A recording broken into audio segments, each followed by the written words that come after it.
이 사진엔 메타마크 저커버그, 아마존 제프 베이조스, 구글 순다 피차이, 테슬라 일론 머스크가 서 있다. 내 기술 왕국의 주인, 총 자산은 7천억 달러를 넘겼다. 마크, 제프, 일론은 자산 1천억 달러 이상, 센티빌리어네어다. 미국 증시는 롤러코스터지만 이 사람들은 그냥 잘 잔다. 몇십 년 전만 해도 이런 급부자는 없었다. 그런데 포브스 2025년 리스트엔 센티빌리어네어가 15명, 2023년 6명에서 훌쩍 뛰었다. 1987년 첫 포브스 순위에선 물가를 반영해도 자산 280억 달러인 일본 보호 둘이 세계 1위 부자였다. 지금 280억 달러론 세계 상위 50위도 못 간다. 결론은 단순하다. 부자는 훨씬 더 부자가 되고 인플레이션 때문에 돈값은 계속 녹는다. 오늘 범증에선 왜 미국의 보통 시민, 그리고 당신과 내가 집, 먹을 것, 옷 같은 기본적인 것조차 버거운데 억만장자들 자산은 끝없이 불어나는지 다룬다. 여러 자료를 모아 정리했으니 틀리면 댓글로 알려달라. 2024년 한 해 동안 억만장자 자산은 2조 달러 늘었다. 전 세계 경제 성장 속도의 3배다. 미국 최상위 부자들의 실효세율은 이제 평범한 노동자보다 낮다.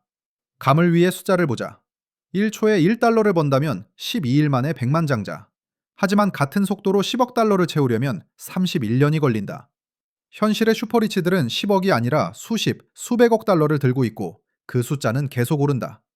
2024년에만 전 세계 억만장자 자산이 13조 달러에서 15조 달러로 뛰었다. 지구 어딘가엔 아침에 눈만 떠도 하루에 억 달러씩 자산이 늘어나는 사람이 최소 10명은 있다. 우리 같은 사람도 자산을 늘릴 순 있지만 저들처럼 숫자가 미친 듯이 튀어오르진 않는다. 훨씬 느리고 길고 그나마 지속 가능한 방식일 뿐이다. 다시 영상 이야기로 돌아오면 2부의 격차는 단순히 종이 위 숫자 문제가 아니다. 저런 거대한 돈은 한 나라 경제를 비틀고 정치에 개입하고 세계 질서를 우리가 상상도 잘 못하는 방향으로 틀어버린다. 돈 있어야 남의 인생을 진짜로 귀찮게 할 수 있다는 말 그대로다. 미국에서 일론 머스크, 제프 베이조스, 마크 저커버그 이 셋이 가진 돈이 미국 인구 절반, 대략 3억 7천만 명보다 많다. 이건 쓸데없는 가십이 아니다. 왜냐하면 모든 혁명, 전쟁, 사회 불안의 뿌리는 다수의 사람이 자원 배분 방식에 빡친 상태에서 출발하기 때문이다. 경제가 나빠지고 대다수의 삶의 수준은 계속 떨어지는데 부자는 너무 부자라서 권력이 몰리고 가난한 사람은 너무 가난해서 목소리도 못 낸다. 여기에 미국 특유의 인종, 이민 문제 콤보까지 얹히면 정치적 극단주의로 바로 튀어오른다.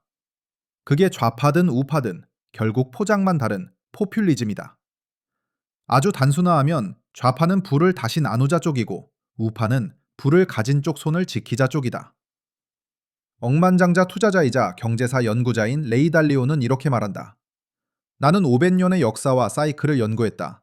부자는 너무 부자고 가난한 사람은 너무 가난한 상황에서 정부와 국민이 모두 빚을 잔뜩 지고 있으면 경기 침체가 올 때 사람들은 반드시 서로를 증오하게 된다. 커지는 빈부격차의 가장 큰 후폭풍 중 하나가 바로 중산층의 붕괴다. 중산층 규모가 얼마나 튼튼한지가 그 나라 경제가 건강한지 아닌지 보여주는 대표적인 지표다.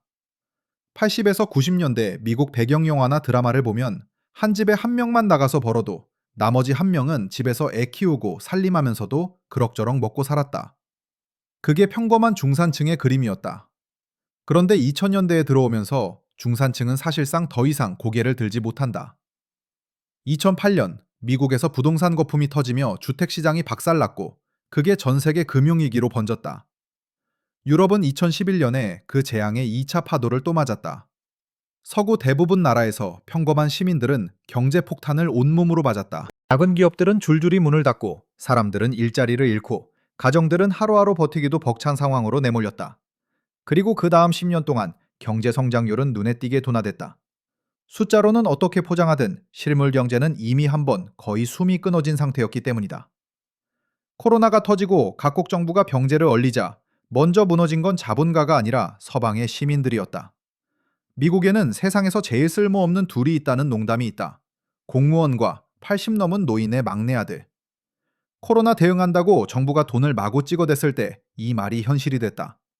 돈 풀기의 효과는 대부분 부자 쪽에만 갔다. 서민들은 인플레이션, 제자리인 임금, 폭등한 생활비까지 맞았다. 트럼프는 자기 임기 동안 증시가 사상 최고를 찍었다고 자랑했다. 하지만 그 상승은 부자 자산만 키웠지 보통 사람 통장은 그대로였다. 돈이 돈을 버는 건 가진 자에겐 진리지만 없는 자에겐 형벌이다. 그렇다면 돈은 어떻게 벌어야 하나? 아주 많이. 그렇게 번 인간이 선한가? 아니면 자본가란 말 자체가 기생충이자 인류의 암세포라는 욕이 더 어울리는가? 맨몸에서 시작한 사람도 소수다. 하지만 오늘날 억만장자의 다수는 독점, 상속, 법의 빈틈 위에 서 있다. 포브스에 따르면 가장 흔한 출발점은 금융이다. 아무것도 생산하지 않고 돈을 사고 팔고 굴려 돈으로 돈을 뽑아내는 업종이다. 그래서 열심히 창의적으로 일하면 된다는 말은 공허하다. 억만장자는 애초에 우리와 같은 규칙을 따르지 않는다. 첫째는 상속이다. 새 억만장자 중 상속부자가 자수성가보다 많다. 30도 안 돼 억만장자라면 대개 아버지부터 억만장자다. 일부 국가는 상속세를 세게 물리지만 그 정도 부자라면 그런 법을 비껴갈 수단도 넘친다. 애초에 그 법을 만든 쪽부터 비슷한 부자들이니까. 금융 시스템은 애초에 부자를 지키려고 설계된 것처럼 보인다. 2008년 금융위기를 보라. 은행들은 무모하게 베팅하다가 경제를 박살내고도 정부 구제금으로 살아났다. 이익은 자기들이 챙기고 손실은 국민이 떠안았다. 그 사이 수백만 명이 집과 일자리를 잃었다. 세금도 마찬가지다. 최상위 소득층은 세금을 전염병 피하듯 피해간다. 미국의 일부 초부자는 소득 대비 세율이 평범한 노동자의 몇 분의 1에 불과하다. 그리고 이 모든 회피가 죄다 합법이다. 이 방식은 사고, 빌리고 죽는다라고 불린다. 한 법학자는 이 때문에 최상위 부자들에게서 소득세라는 개념 자체가 사라졌다고 말한다. 사고, 빌리고 죽는 구조는 이렇게 돌아간다. 소득세는 많이 벌수록 많이 내는 세금이다. 그런데 부자는 월급 대신 땅, 주식 같은 자산으로 부자가 된다. 이런 자산은 팔아 이익을 확정하기 전까진 세금을 거의 안 낸다. 잔고에만 찍힌 말뿐인 숫자다. 그럼 이 사람들은 어떻게 쓰고 살까? 은행에가 자산을 담보로 맡기고 대출을 뽑아 그 돈을 쓴다. 자산값이 오를수록 더 많이 빌릴 수 있고 대출금엔 세금이 붙지 않는다. 상환 시기가 오면 더 큰 대출로 갈아탄다. 동시에 자산 가격을 끌어올려 또 더 빌린다. 오라클 창업자 레리 앨리슨이 전형적이다. 그는 수십억 달러짜리 요트, 저택, 섬을 300억 달러어치 오라클 주식을 담보로 빚내서 샀다. 결론은 간단하다. 많이 빚진 놈이 판을 친다. 물론 주가가 폭락하거나 부동산이 얼어붙으면 이 판도 위험해진다. 그래도 이건 사고 빌리기 얘기고 다음은 죽기다. 억만장자는 죽을 때까지 이자만 낸다. 죽고 나면 세금도 원금도 더 이상 건드릴 손이 없다. 그 사이 자산 가치는 계속 오르지만 그 상승분엔 아무도 세금을 못 매긴다. 자식들은 불어난 자산을 담보로 다시 빚을 내. 남은 빚을 정리하고 또 소비한다. 상속세가 있긴 하지만 각종 신탁과 설계로 세금을 비튼다. 이제 독점이 등장한다. 억만장자 재산의 약 18%는 독점 기업에서 나온다. 업종을 장악한 기업은 경쟁사를 찍어 누르고 공급망 전 단계 가격을 자기 마음대로 정한다. 원자재, 물류, 서비스, 인건비까지 다 쥐고 흔든다. 예전엔 철강, 석유 재벌이 그 역할을 했고 지금은 글로벌 상거래와 정보를 틀어진 IT 공룡이 대신한다. 아마존은 유럽 온라인 거래 대부분을, 구글은 검색의 90%를, 메타는 주요 SNS 4개를 쥐고 있다. 독점은 돈 문제가 아니라 권력 문제다. 이 권력은 정부 정책까지 비틀 수 있다. 미국의 반독점 제도가 있다지만 부자들이 파고드는 구멍은 항상 남아있다. 이런 요인들 덕에 억만장자 자산은 전례 없는 속도로 부풀었다. 작년만 해도 옥스팜은 1조 달러 부자가 나오려면 10년은 더 걸린다고 했다. 지금은 그 예측을 5년으로 당겨잡았다. 어떤 사람들은 이게 좋은 거라고 말한다. 억만장자가 많아진다는 건 경제가 성장한다는 증거 아니냐는 거다. 하지만 억만장자가 많다는 건 그냥 엄청 부자인 사람 수만 늘었다는 뜻일 뿐, 보통 사람 지갑이 두꺼워졌다는 뜻은 아니다. 인도, 멕시코, 브라질은 1인당 GDP가 더 낮은데도 스웨덴, 스위스보다 억만장자 수가 많다. 이게 의미하는 건 뭔가? 많은 자본주의 국가에서 극소수 초부자가 자산 대부분을 쥐고 다수는 그냥 버티고 있다는 얘기다. 한국에서도 비슷하다. 맨날 가게에 돈이 많이 있다. 사실 빈부격차 그렇게 크지 않다 같은 레퍼토리가 반복되지만 현실과는 꽤 다를 수 있다. 최근 억만장자들의 자산이 눈 돌아가게 불어난 또 다른 이유로 캔틸론 효과가 있다. 18세기 경제학자 리처드 캔틸론은 새돈이 경제에 풀릴 때 그 돈이 균등하게 퍼지지 않고 먼저 닿는 사람에게 유리하게 작동한다고 봤다. 그리고 그 먼저 받는 사람들이 누구냐? 바로 부자들과 대기업들이다.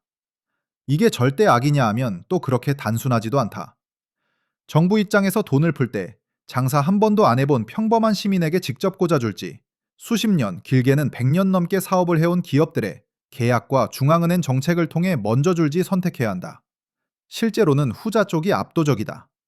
원래 명분은 그 돈이 생산과 인프라 투자로 흘러가야 한다는 거다. 하지만 현실에서는 그 돈으로 부자들이 인플레이션 오기 전에 주식, 부동산부터 사들이는 경우가 많다. 일반 대중에게 돈이 내려올 때쯤이면 이미 물가는 오른 뒤고 임금은 아직 그대로다. 미국 정부가 경기 부양수표, 실업수당 같은 걸로 수조 단위 돈을 뿌렸을 때도 처음엔 좋아 보였다. 그러나 곧 가격이 급등했고 특히 자산 가격, 집값, 주가가 광기 수준으로 치솟았다. 그 자산들을 누가 갖고 있었나? 당연히 부자들이다.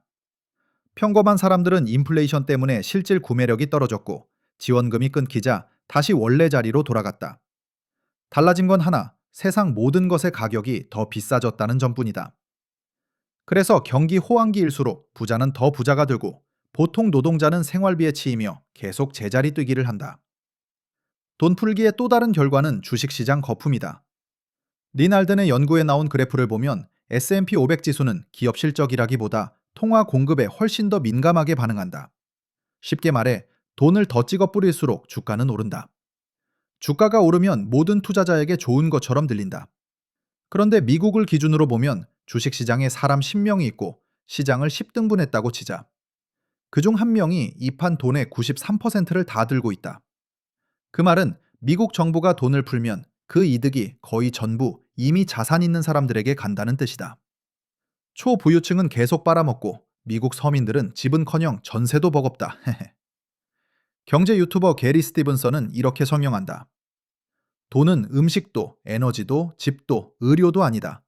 모두에게 돈을 나눠준다고 해서 실제 자원이 늘어나지 않는다.